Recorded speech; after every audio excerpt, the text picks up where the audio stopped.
habrá una presidenta en México, porque a la cabeza de todos los sondeos, 2 mujeres.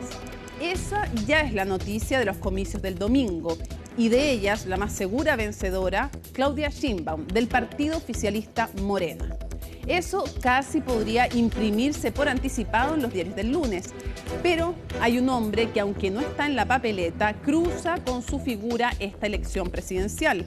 El actual mandatario, Andrés Manuel López Obrador, que no puede optar a un tercer mandato, pero en estos comicios de alguna manera también se tratan sobre un plebiscito acerca de su gestión. La elección del Congreso, eso sí, tiene más incertidumbre. AMLO, Andrés Manuel López Obrador, el 2018 logró una supermayoría que le permitía hacer cambios constitucionales, pero la perdió en 2021. Los expertos creen que es difícil que la recupere su partido en esta ocasión. Pero, ¿cuánto se parecerá a su predecesor, Claudia Sheinbaum? Todos saben 2 cosas: que hasta el día de la elección ella depende mucho de él, y que como México es ultrapresidencialista, desde el lunes ella, si es electa, tendrá mucho poder. Clave ver cómo afrontará el deterioro democrático que la oposición denuncia que se ha producido con el actual mandatario y los problemas más acuciantes del gigante hispano: pobreza, corrupción, inseguridad. 190.000 homicidios en estos 6 años de gobierno. Unos dicen que 5, otros dicen que 8 de las 10 ciudades más peligrosas del mundo están en México. Y el crimen organizado, según mediciones, es el 5º empleador del país, un problema común a América Latina. México elige 20.000 cargos este domingo y cada uno de ellos importa. Comienza Conexión Global Prime.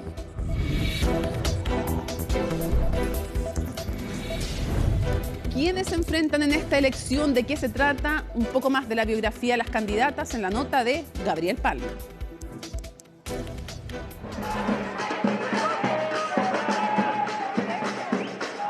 México está a puertas de enfrentar una de las elecciones más importantes de los últimos años. Son 128 escaños para el Senado y 500 diputados, pero más crucial aún es la disputa del sillón presidencial y que podría tener por primera vez en su historia a una mujer como presidenta.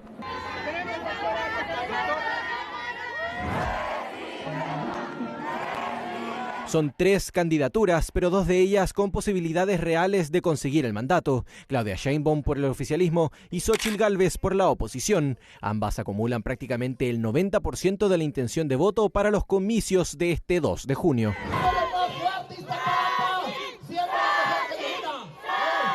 Y quien busca acabar con la hegemonía del partido Morena en el gobierno es Xóchitl Gálvez, la empresaria y ex senadora de 61 años de la Alianza Fuerza y Corazón. La opositora se ha posicionado con un discurso en favor de las libertades económicas, apelando a una mala gestión de la actual administración. Vamos a acabar con la mentira de este gobierno, pero sobre todo,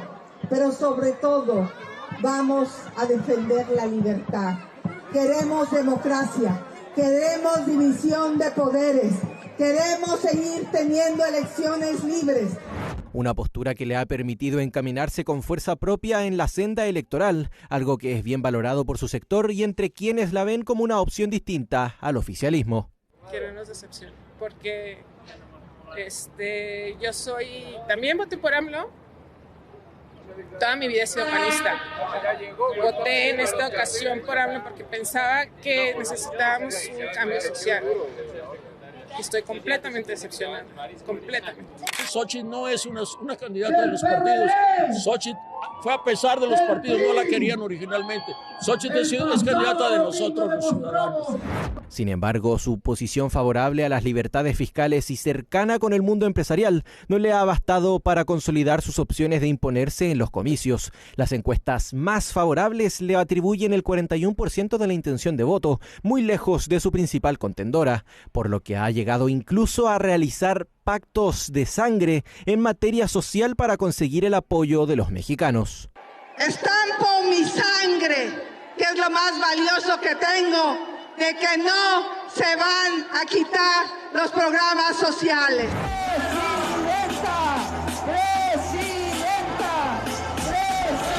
Realidad un tanto dispara a la que vive su contraparte, la científica Claudia Sheinbaum, de 61 años, abanderada del partido Morena. La candidata oficialista es la favorita en las encuestas, llegando a superar a Gálvez en hasta 30 puntos en algún momento de la campaña. Ahora la brecha se ha acortado, pero sigue teniendo un margen holgado de cara a las elecciones del domingo. Tengo claro que mi obligación es llevar a México por el sendero de la paz, la seguridad, la democracia, las libertades y la justicia. Es una mujer sumamente preparada, con la responsabilidad de seguir con este proyecto de transformación a nivel nacional.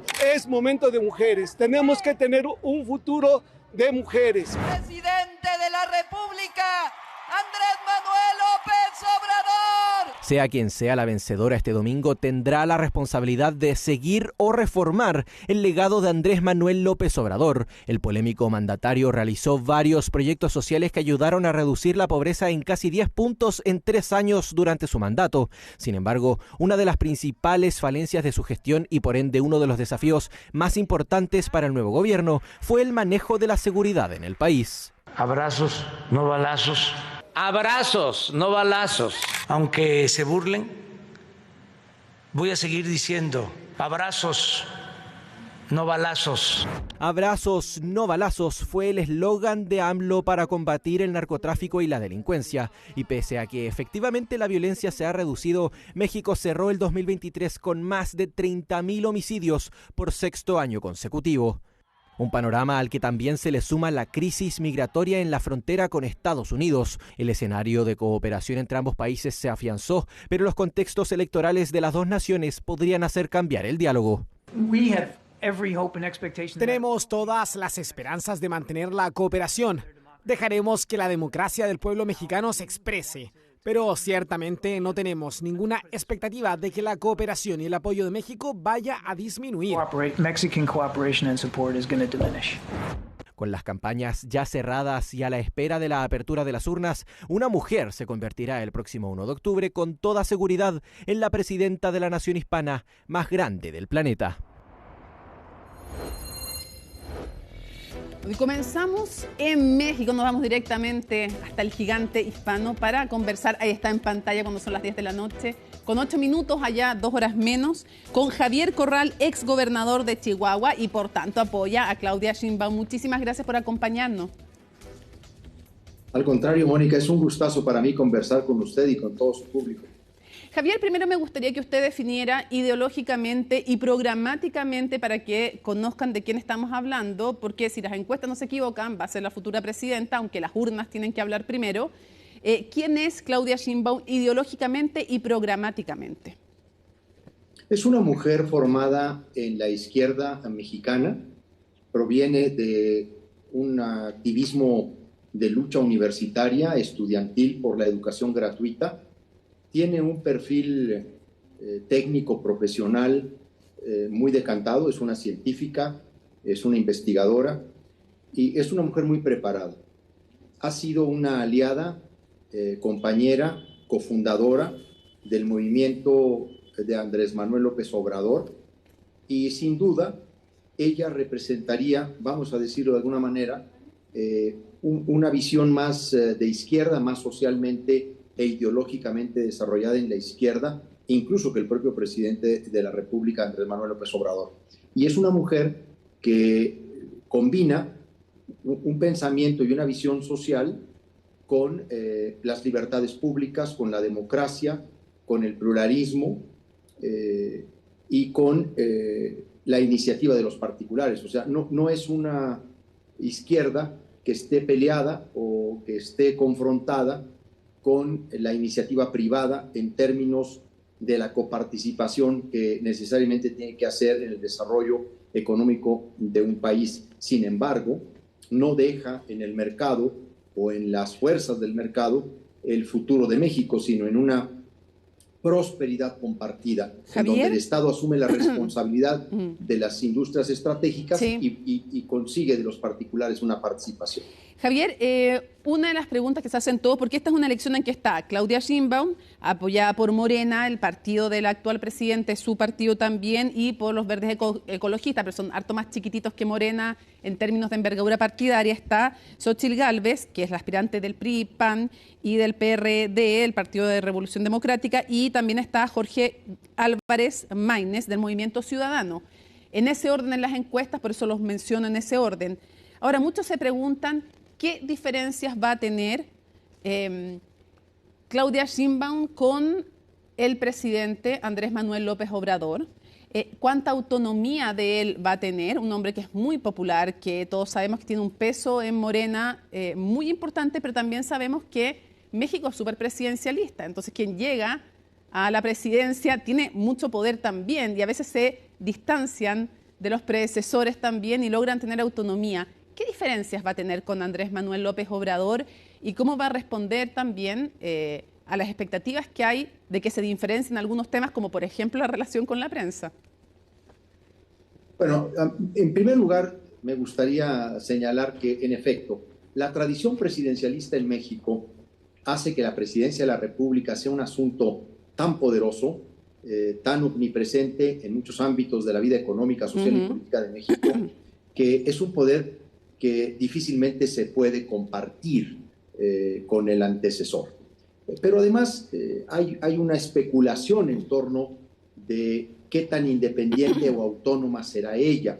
Pues la verdad es que ella tendrá su propio tiempo, su propio periodo, su propia responsabilidad.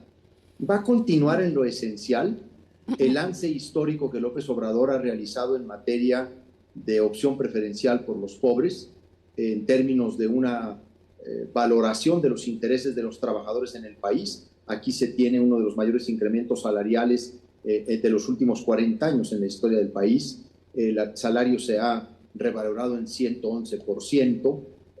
Hay una disminución real de la pobreza y por lo tanto también una disminución de la desigualdad.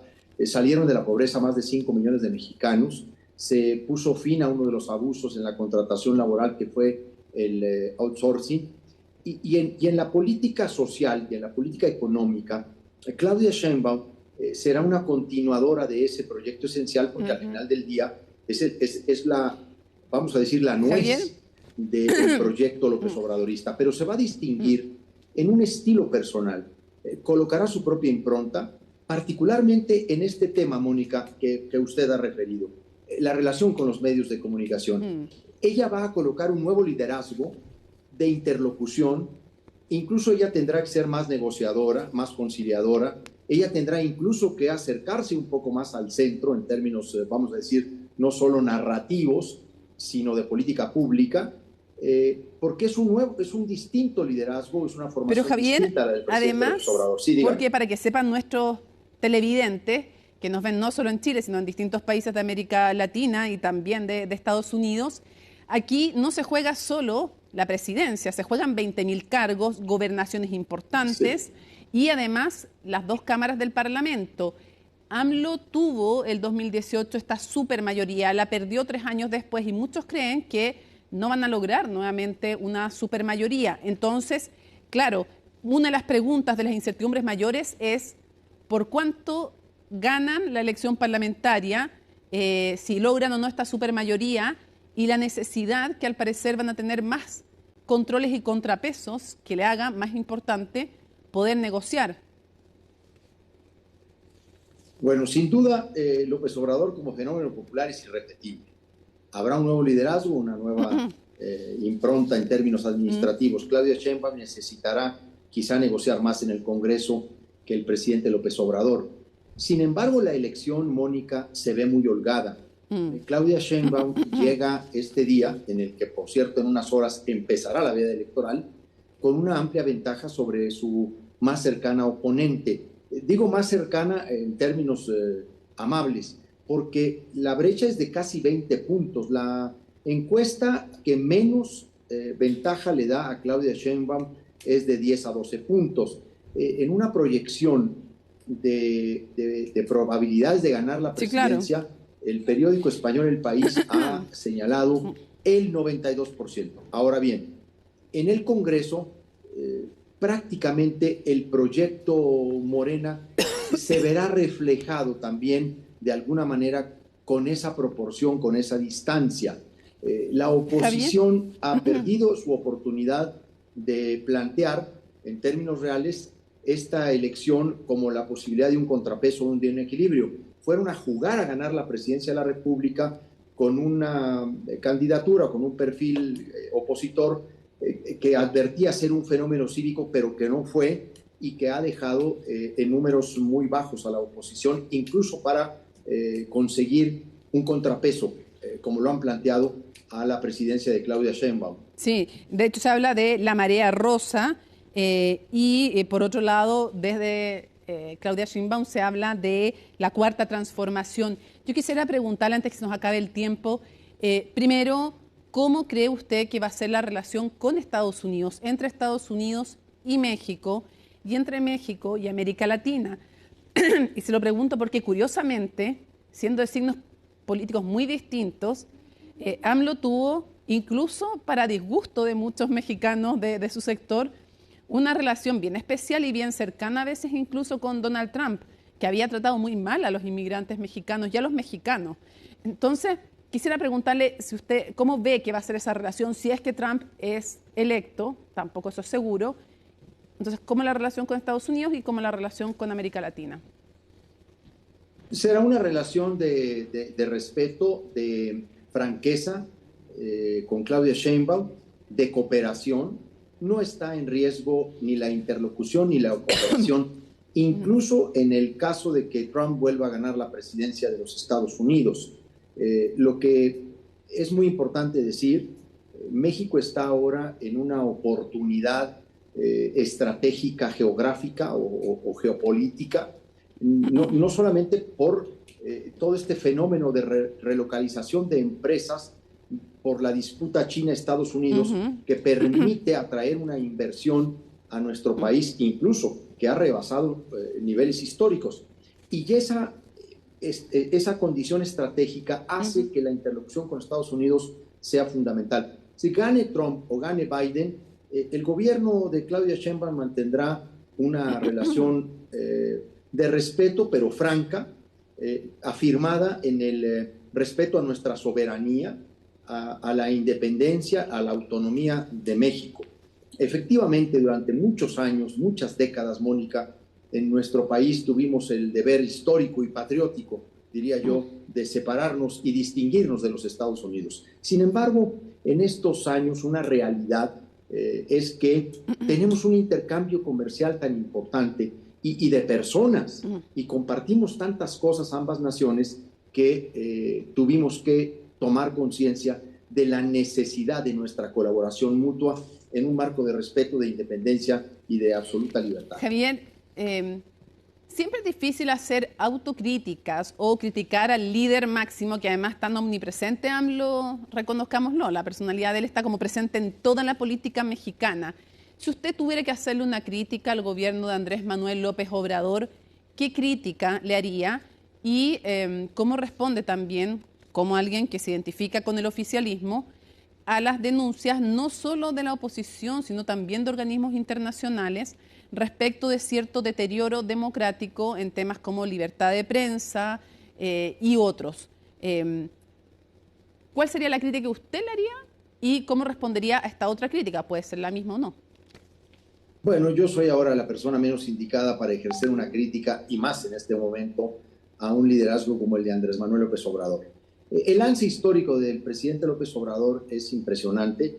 Ahora, ha tomado un método para conseguir sus objetivos que tiene que ver con la polarización, que ha sido en él un método de definición política para extremar los contrastes, para resignificar el acuerdo y el pacto que él tiene de opción por los más desprotegidos, por los más necesitados, con relación al papel que los presidentes de México tuvieron para favorecer a las élites, a la élite política y a la élite económica. Quizás sea el método con el que yo podría no coincidir con el presidente. Sin embargo, entiendo por qué lo hizo, porque la cantidad y la dimensión de los adversarios del régimen anterior eran brutales, y López Obrador no les dio ninguna posibilidad, no les dio, ahora como se dice, chanza ni un milímetro de que se reconstituyeran y reconfiguraran. Los tuvo a raya. Y en esa polarización y en ese enfatizar el contraste y las diferencias, pues se cometieron excesos narrativos y sin duda, yo creo, algunas descalificaciones o generalizaciones indebidas. Sin embargo, yo considero que en el balance el presidente López Obrador saldrá muy, pero muy bien reivindicado, valorado. Hoy mismo es un presidente que termina con más del 60% de la aprobación popular en nuestro país, Mónica. Es un fenómeno de conexión con el pueblo de México. Y también quisiera decir con toda claridad, no está en riesgo la democracia ni está en riesgo las libertades de nuestro país. El presidente López Obrador ha respondido cotidianamente en un espacio comunicacional que él tiene, que le denomina La Mañanera, en donde ejerce también un sentido no solo de réplica, también de crítica. Sin embargo, su acción ha sido fundamentalmente narrativa. La democracia mexicana avanza, el domingo tendrá un momento de enorme consolidación, las libertades públicas están respetadas, aquí a nadie se le ha censurado en términos de un medio de comunicación, como antes era, o que haya una persecución a un periodista. Y además, pues viviremos un día histórico. A ver, usted lo dijo cuando empezó este programa. México tiene 200 años de ser una república federal representativa. Nosotros el régimen federal lo constituimos en la Constitución de 1824 y desde entonces hasta la fecha no habíamos tenido en estos 200 años una mujer presidenta de la República. Bueno, también es algo que es muy importante, cómo dentro del gobierno del presidente Andrés Manuel López Obrador, las dos competidoras más importantes, o quienes compitieron de manera más importante, fueron dos mujeres.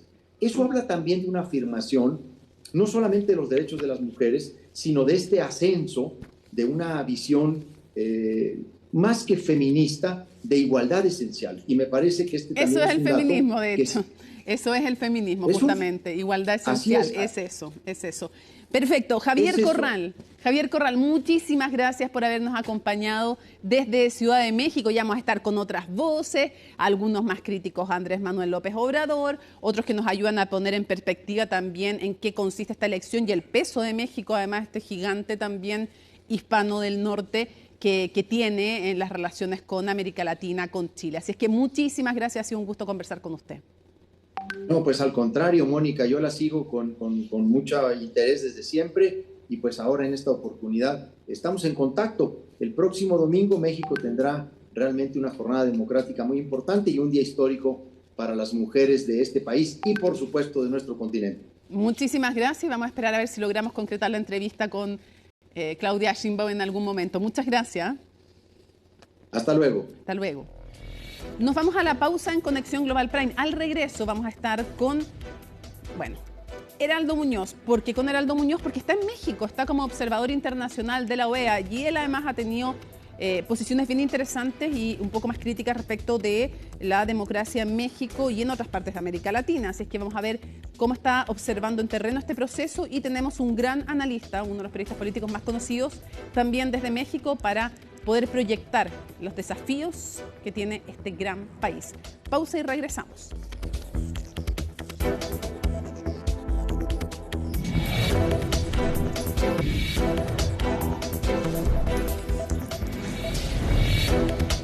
Ya, volvemos a Conexión Global Prime en vivo y en directo. ¿Qué hora es? A ver, son las 10 de la noche con 29 minutos y volvemos a México con lo prometido, o con el prometido, que es Heraldo Muñoz, ex canciller, y ahí lo vemos como además visitador y observador internacional, invitado por la OEA a las elecciones mexicanas. Heraldo, muchísimas gracias por acompañarnos. ¿Me escucha? Estamos ahí tratando de solucionar el problema del audio con Heraldo Muñoz, que lo vemos, está como observador internacional en México de las elecciones, en las que es bien importante recordar, hay 3 candidatos que tienen las mayores opciones, pero sin duda está escapada, al menos en las encuestas, Claudia Sheinbaum del partido Morena, que es el partido oficialista, también en alianza con los verdes ecologistas.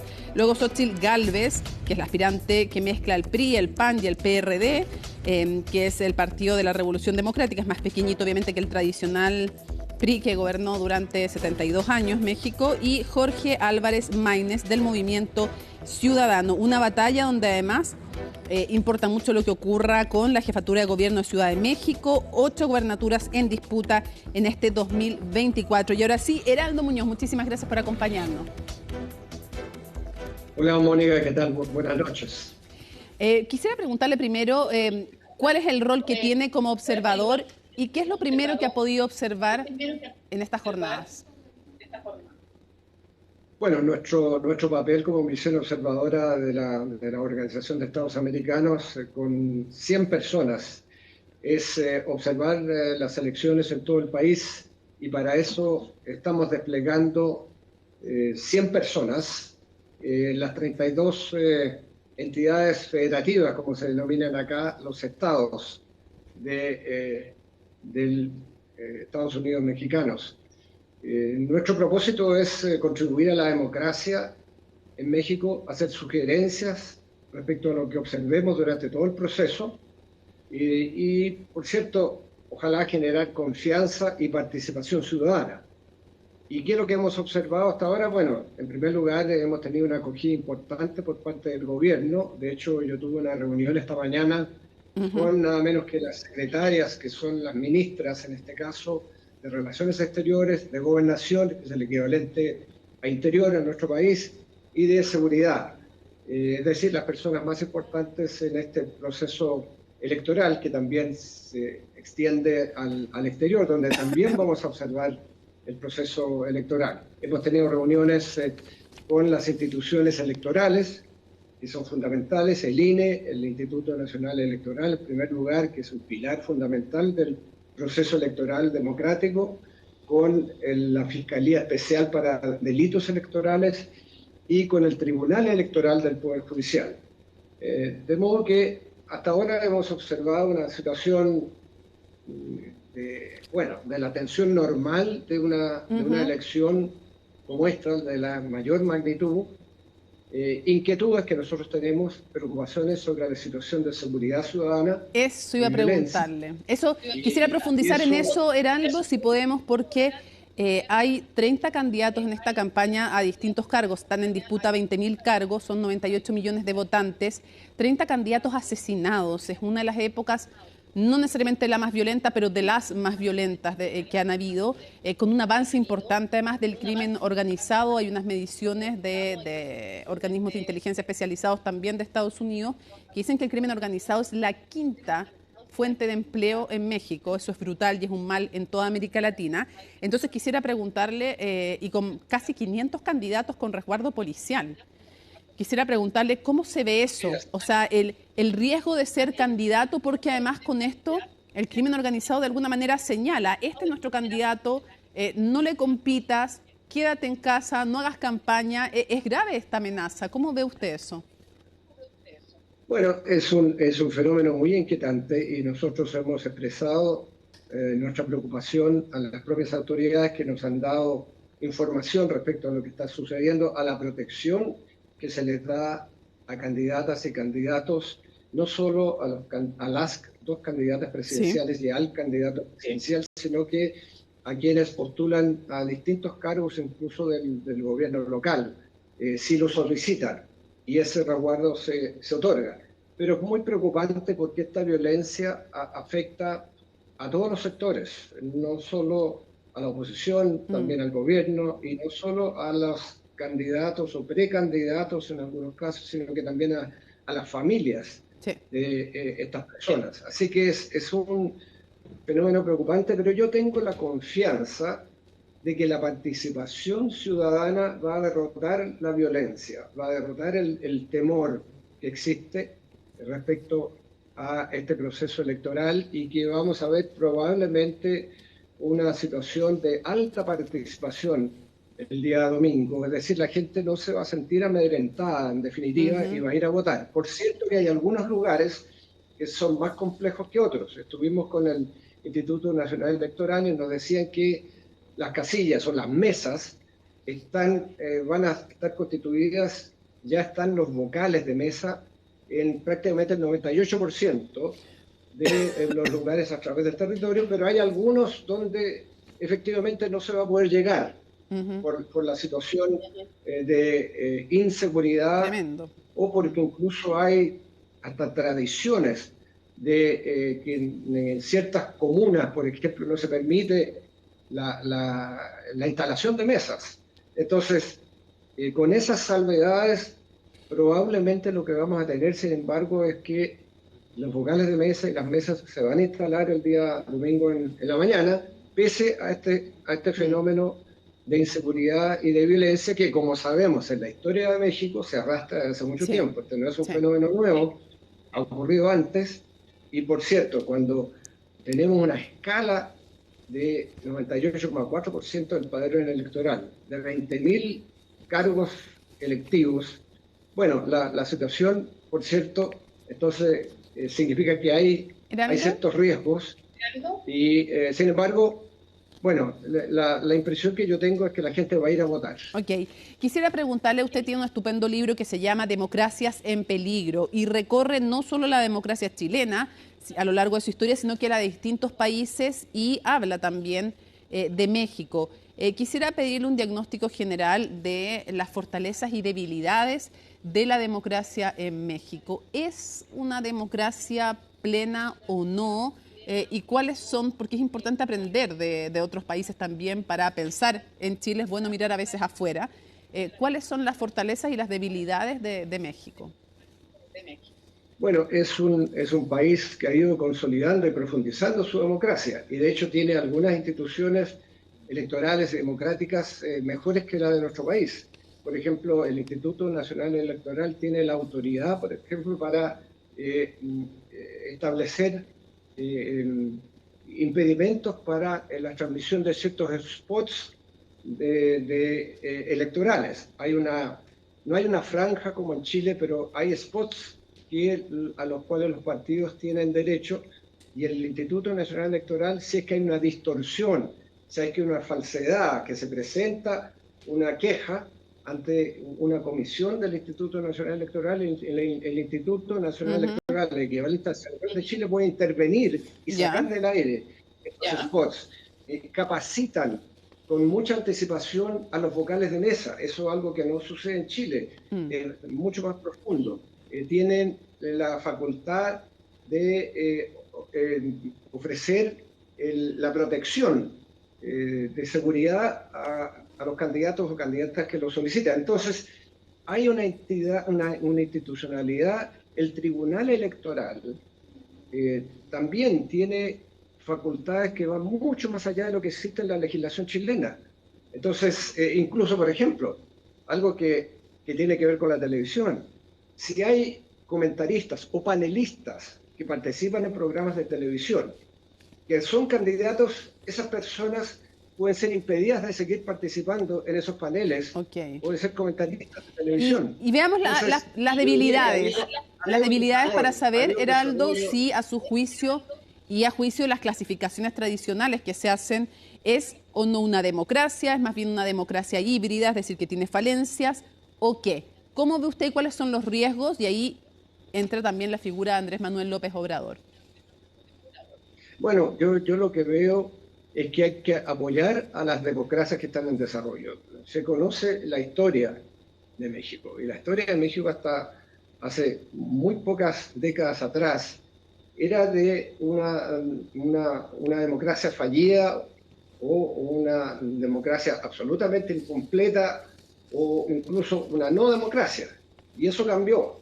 Y lo que hay que hacer desde el punto de vista de los organismos internacionales es cooperar para que ese desarrollo continúe y no tenga retrocesos. Y en eso estamos. Por eso que la Organización de Estados Americanos está acá. Esta es la 7ª vez en que se observa un proceso electoral en México y, por ejemplo, hemos visto que sugerencias, recomendaciones hechas por misiones anteriores de la OEA han sido aceptadas e incorporadas como medidas en el proceso electoral. Así que, del punto de vista de las organizaciones internacionales, yo creo que tenemos que cooperar para que esas democracias sean más completas y no hayan retrocesos.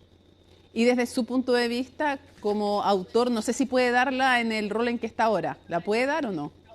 Bueno, no estoy como autor ni como cientista político, ni como político chileno, ni como analista internacional.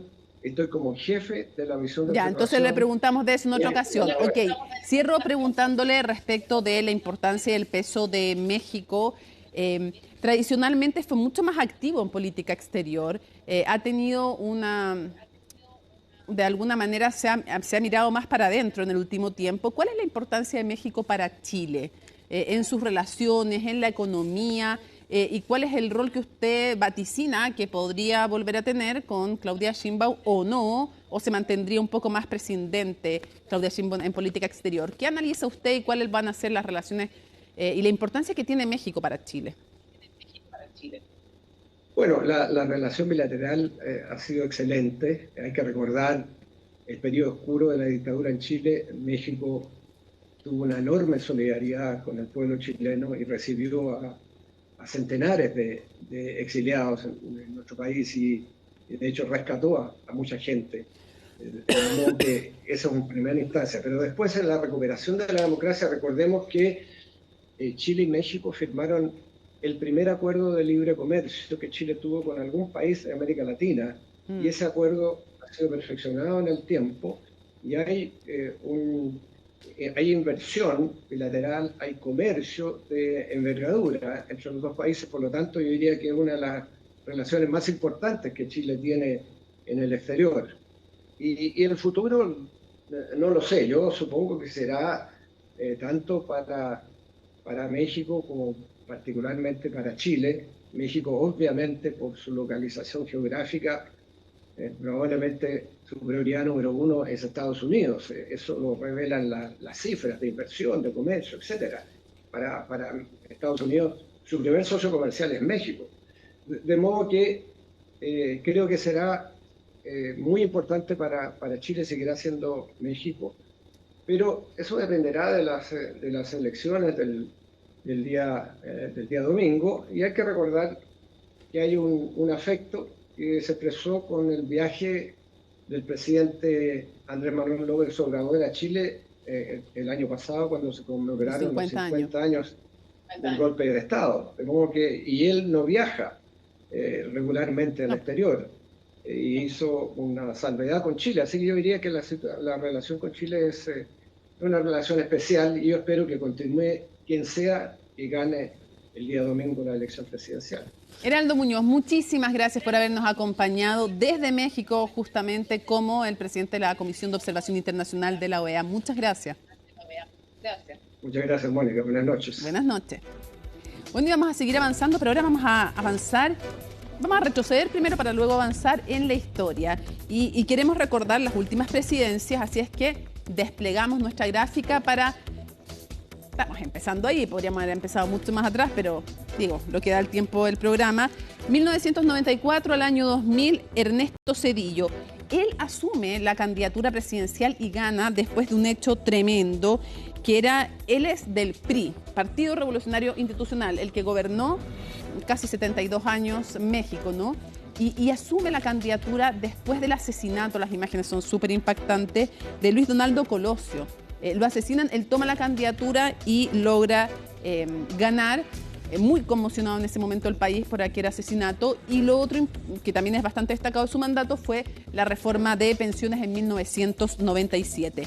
Avancemos entonces. Este hombre, Vicente Fox, lo recordarán, ¿se acuerdan con el Chamanto cuando estuvo en la PEC, cuando estuvo aquí en Chile? Bueno, entre el año 2000 y 2006. Vicente Fox es un hito importante porque termina con el periodo hasta entonces de más de 70 años del Partido Revolucionario Institucional y gana con el Partido Acción Nacional PAN. El PAN entonces, tras casi un poquito más de 71 años de gobiernos del PRI, gana Vicente Fox la presidencia y claro, hizo reformas, hizo cosas, pero un tema que quedó muy patente en su gestión fue la fuga del penal de Puente Grande del narcotraficante Joaquín Chapo Guzmán. Evidentemente también es un hito que haya puesto fin a la hegemonía de un partido en la vida política mexicana y bueno, Entre otras cosas, tuvo una polémica en un aeropuerto que quería poner en un lugar del lago Texcoco, que finalmente fue rechazado por grupos locales. Pero fin entonces con él al predominio del PRI.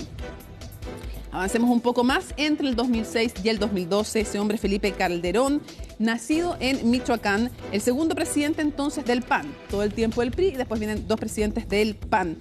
Ganó la elección a Andrés Manuel López Obrador con apenas una diferencia de 0,56%.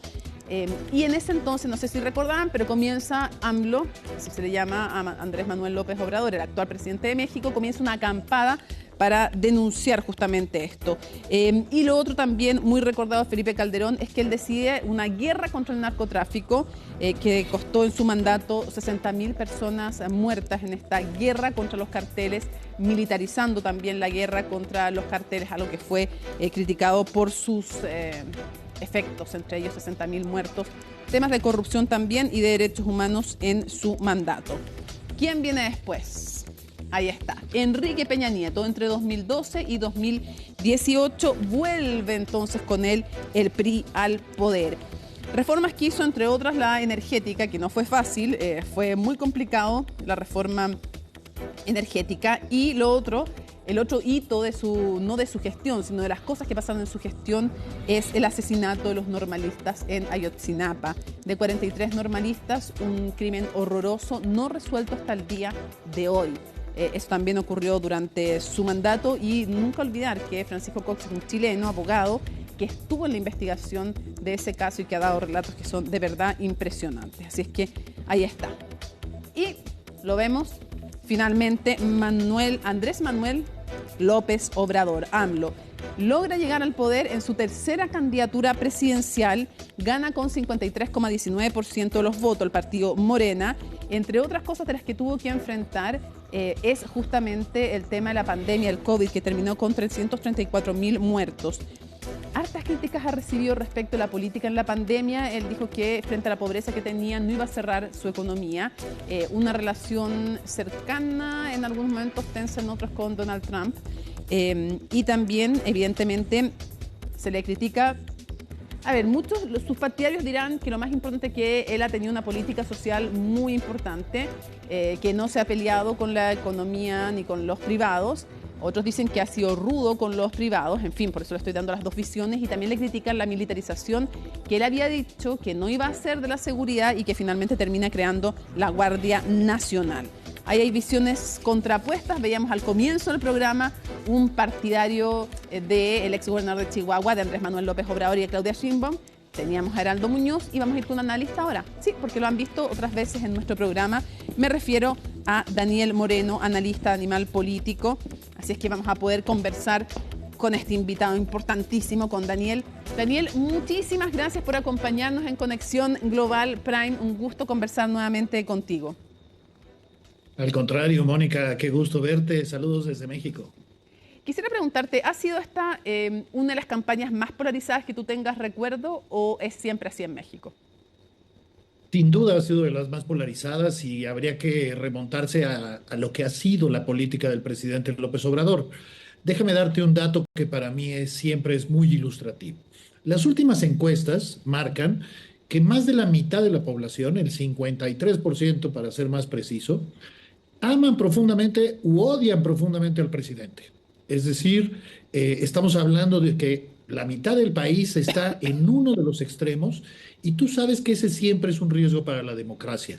¿Cómo sentarte a dialogar, a buscar acuerdos con alguien que odia profundamente a quien tú amas profundamente? Bueno, esto se ha reflejado en la elección, porque la polarización, que por supuesto no se inventó en 2018, pero sin duda se profundizó, ha sido la marca de este sexenio. Y quizá será una de las marcas o de los temas fundamentales a ver cómo se desarrolla en el próximo sexenio.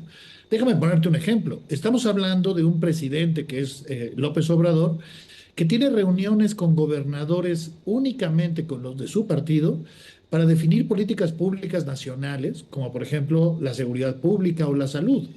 Es decir, hablamos pues de un presidente que se ha negado a conversar con senadores o diputados de la oposición y que lo mismo ha ocurrido en la Ciudad de México durante los 5 años y medio que gobernó Claudia Sheinbaum.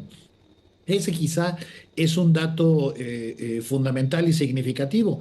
Imagina pues que si bien es cierto que, como mencionabas hace un momento, López Obrador ganó con el 53% de los votos, pues simplemente se ignoró al 47% que no votó por él.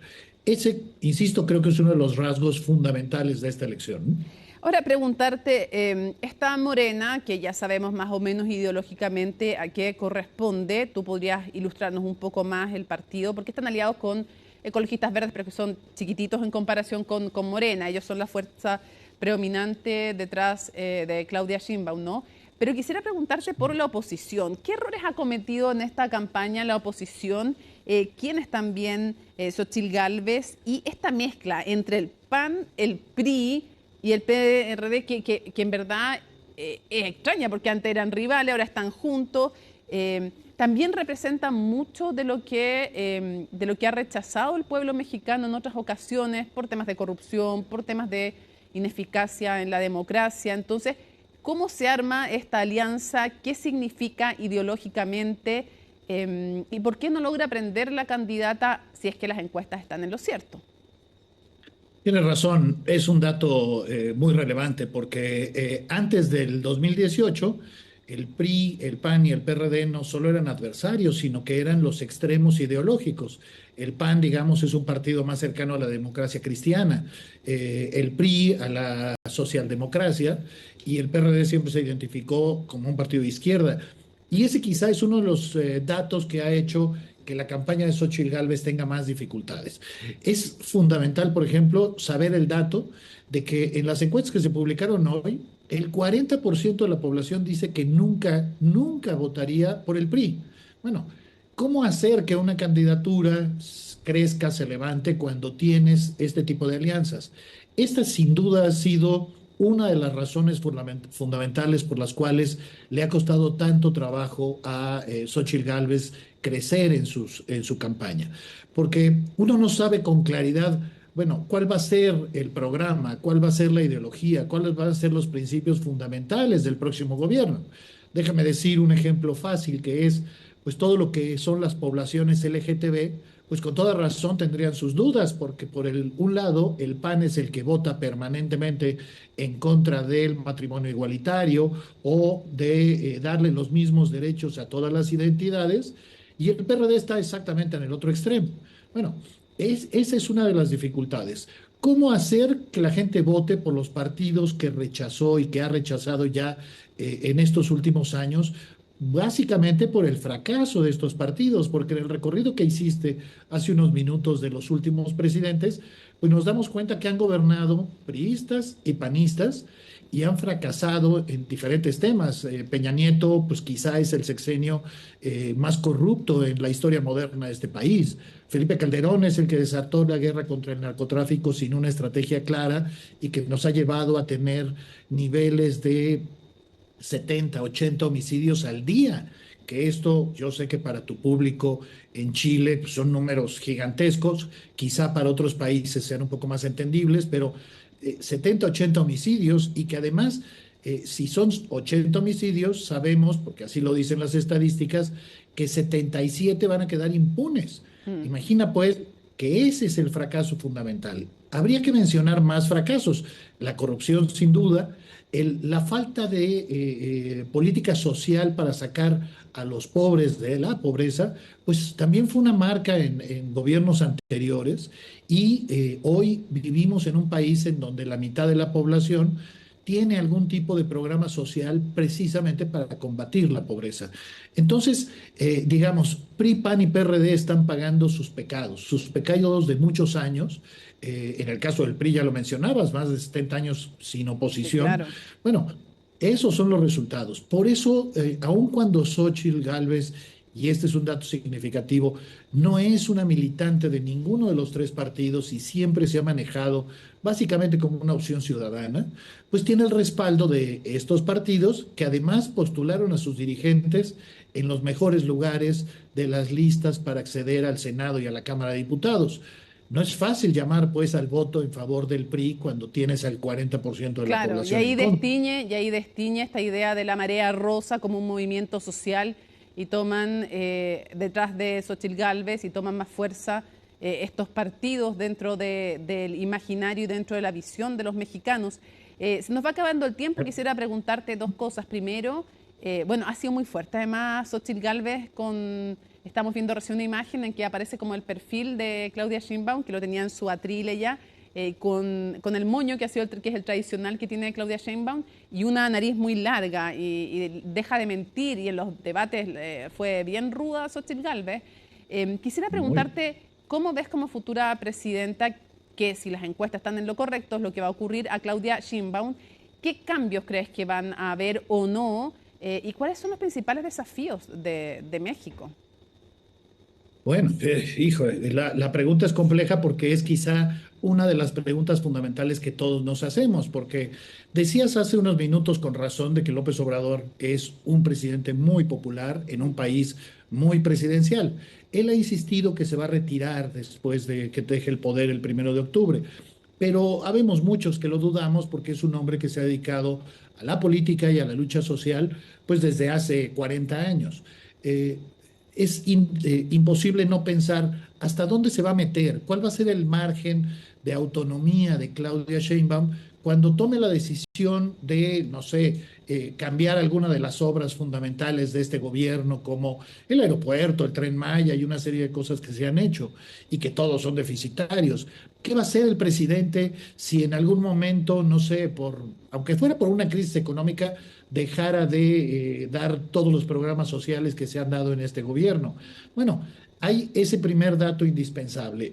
Morena sigue siendo un partido obradorista, fundamentalmente obradorista. Entonces, va a ser indispensable ver hasta dónde se mete el presidente. Segundo, habría que decir pues, que Claudia Sheinbaum, como jefa de gobierno de la Ciudad de México, tuvo políticas públicas muy parecidas al presidente en temas clave, como lo que mencionaba hace un momento de la falta de diálogo con la oposición. Es decir, Claudia es alguien que pues, nunca se reunió con diputados de la oposición, para decirlo así de simple, igual que el presidente López Obrador. Entonces, esa parte va a ser indispensable. Sí se puede decir, y ha sido quizá uno de los argumentos centrales de Morena para promover el voto con Claudia, de que va a ser, digamos, un gobierno con muchos más matices, con menos rudeza hacia las oposiciones, con más preparación en las políticas públicas que se hagan, porque López Obrador ha sido muy ineficiente en varias políticas públicas, y que esos pueden ser algunos de los retos fundamentales. Pero yo diría que, sin duda, va a ser indispensable revisar política social, porque México es un país que todavía tiene un número de pobres muy grande, a pesar de los avances que se han dado en este sexenio. Habría que pensar sin duda en crimen organizado. Hay regiones, Guerrero, Michoacán, Tamaulipas, y sin duda podría seguir, en donde las elecciones ya son, y la vida cotidiana ya es controlada por el crimen organizado. Hace un momento decías 30 candidatos asesinados. Bueno, lo terrible es que ya en este momento son 32. Porque hace apenas unos minutos mataron al 32 y en la mañana mataron al 31. O sea, estamos hablando de un tema muy fuerte. Entonces, ese va a ser también un reto indispensable.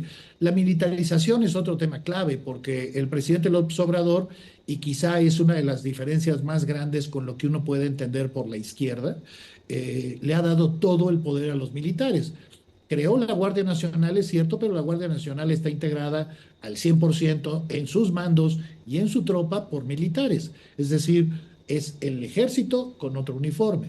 Pero además lo ha hecho constructor, lo ha hecho administrador de aduanas, es decir, le ha dado empresas públicas para administrar. Este poder es a tal nivel que es una de las dudas fundamentales o de los argumentos centrales de la oposición para promover el voto en contra de Morena. ¿Sí? Cierro preguntándote, pues se nos acabó el tiempo. ¿Ves que vaya a haber algún cambio en relaciones internacionales? Porque claro, si es una candidata de continuidad, ¿tú crees que pueden haber énfasis distintos o no? Yo creo que pocos énfasis distintos. México, tú lo sabes, siempre la cercanía con Estados Unidos hace compleja la política exterior.